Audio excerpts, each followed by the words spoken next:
Berikutnya pertanyaan A5. Gambar di samping memperlihatkan sebuah loop metal persegi panjang dengan panjang L, resistansi R, dan massa M digantung secara horizontal dengan medan magnet B seragam yang mengarah ke dalam bidang dan hanya ada di atas garis A.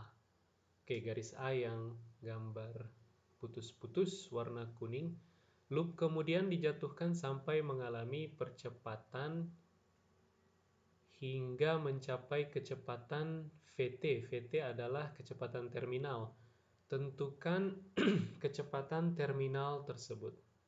Baik, loop ini ketika kita lepas dan dia turun ke bawah gara-gara gravitasi, maka flux medan magnetik yang menembus luas yang dibatasi oleh garis A dan sisa bagian loop lainnya itu akan berkurang terhadap waktu sehingga akan ada GGL induksi di kawat.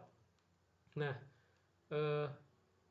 kalau ada GGL induksi di kawat dan kawat memiliki resistansi R, maka ada arus listrik, dan arus listrik yang mengalir di kawat itu bisa kita pandang sebagai arus listrik yang mengalir pada kawat di dalam medan magnetik karena ada medan magnetik B.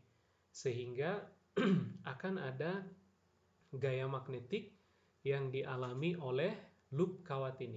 Nah, kita coba selidiki kemana arah gaya magnetik ini. Kalau kita gambarkan segmen yang atas, ini segmen atas, kita gambarkan seperti ini. Panjangnya adalah L, maka di segmen atas ini panjang L, maka di segmen atas ini adik-adik bisa bayangkan ada elektron, elektron-elektron bebas, dan setiap elektron bebas ini akan kena gaya magnetik. Jadi kita coba evaluasi, ini misalkan elektron bebas satu buah saja, maka gaya magnetik pada sebuah elektron bebas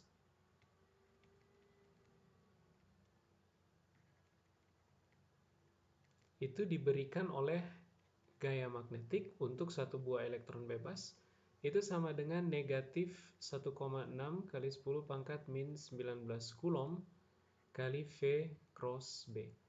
Nah, kalau adik-adik perhatikan, sesaat setelah batang ini bergerak, maka elektron bisa kita pandang bergerak dengan kecepatan ke arah sini.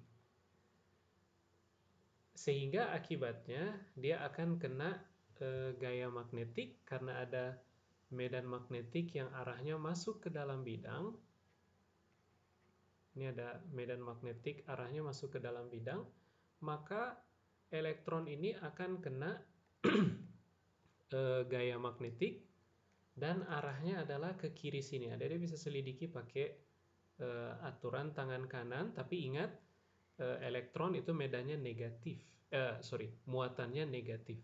Dia akan kena gaya magnetik ke sini, sehingga elektron di dalam batang yang horizontal bagian atas dan berada di dalam medan magnetik, itu elektron akan mengalir ke arah sini.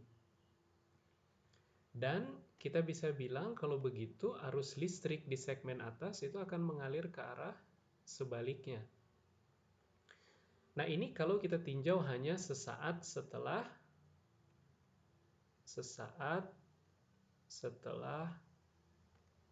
loop mulai bergerak. Tapi kalau kita tinjau pada waktu-waktu berikutnya, misalkan di T lebih dari 0 di waktu-waktu berikutnya, maka satu buah elektron itu selain dia sudah bergerak ke kiri di batang atas akibat gaya magnetik, maka dia punya kecepatan akibat gaya magnetik ke arah kiri. Kita kasih nama saja Vm. Nah, tapi di saat yang sama batang ini juga turun. Jadi elektron ini, satu buah elektron ini, dia bergerak ke bawah relatif terhadap eh, kita sebagai pengamat. Nah, sehingga akibatnya dia akan punya resultan kecepatan yaitu ke arah sini. Ini kita kasih nama saja V total untuk sebuah elektron. Nah, akibatnya karena medan magnetik lagi-lagi arahnya masuk menuju bidang, maka adik-adik bisa cek bahwa elektron ini akan mendapatkan gaya magnetik ke arah sini. Tegak lurus terhadap arah resultan kecepatan ini. Nah, ini adalah arah gaya magnetik untuk satu buah elektron. Nah, sehingga adik-adik lihat setiap elektron untuk waktu yang cukup lama di waktu-waktu berikut setelah batang ini bergerak, maka adik-adik bisa bilang bahwa gaya magnetik ini punya dua komponen. Jadi kalau kita lihat satu buah elektron, gaya magnetiknya ke arah sini, maka dia punya dua komponen. Ada komponen vertikal dan horizontal. Nah, kalau kita akumulasi untuk semua elektron bebas yang sedang bergerak di satu segmen kawat horizontal yang atas, maka kita bisa bilang bahwa kawat horizontal atas akibatnya kawat horizontal di atas mengalami akumulasi gaya ke atas. Gara-gara elektron-elektron yang sedang mengalir di kawat horizontal atas ini mengalami punya gaya magnetik komponen vertikal dan arahnya ke atas, sehingga akumulasi mereka itu mengakibatkan kawat horizontal yang bagian atas itu mengalami gaya magnetik ke atas. Nah, kita udah pernah hitung akumulasi gaya yang bekerja gara-gara elektron mengalir dalam sebuah segmen kawat, dan adik udah tahu bahwa F magnetik pada kawat sekarang bukan pada satu elektron lagi, itu diberikan oleh I L cross B, dan L ini kita pilih arahnya sama dengan arah arus listrik. Nah, karena elektron mengalirnya ke kiri, maka arus listrik mengalirnya ke kanan. Nah, sehingga kita bisa bilang bahwa segmen bagian atas itu kena gaya magnetik ke atas, dan ini akan menyeimbangkan gaya berat yang bekerja pada loop kawat. Oke.